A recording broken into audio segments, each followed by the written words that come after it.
In a forgotten shop, choked with dust and fading light, a lonely doll-maker stitched a rag doll from scraps of cloth and the remnants of lost dreams.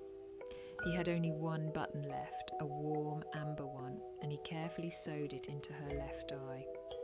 He sat her on the shelf. He named her Lucy. With one eye, Lucy watched the world, and what she saw was beautiful. Dust danced in beams of light. Mice whispered stories through the walls. The doll-maker, tired yet gentle, hummed to himself as he worked, his movements slow and tender. Through that golden eye, the world was soft, kind, innocent. She believed it was all there was. One night, the doll-maker returned, his hands trembling, his eyes hollow. From a rusted tin, he pulled a second button, dark, chipped, cold, and without a word pierced her other socket. He stitched it in with grim precision.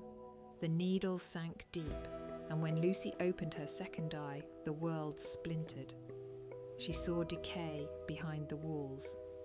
She saw broken dolls, mouths sewn shut, left forgotten in corners. She saw children brought in, fragile, hopeful, and then never seen again. And she saw the doll-maker, his smile empty, his hands stained with crimson thread. Her cotton heart frayed. She sat motionless for days, torn between two visions. The light still lingered, but now so did the shadows.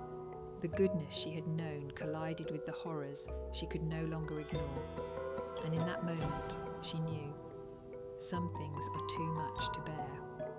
One night, when the shop lay still beneath a pale moon, Lucy dragged herself down from the shelf. Her limbs, stiff with sorrow, pulled her to the scissors. Her fingers trembled as she grasped the cold metal. Without hesitation, she pressed the blade to the black button, forcing it loose from the delicate fabric of her face. The button cracked with a brittle snap. She turned the scissors gently, feeling the pressure shift as the thread gave way. A sickening snap echoed through the quiet, and the dark button broke free, falling to the floor, leaving behind a jagged hole where it had been.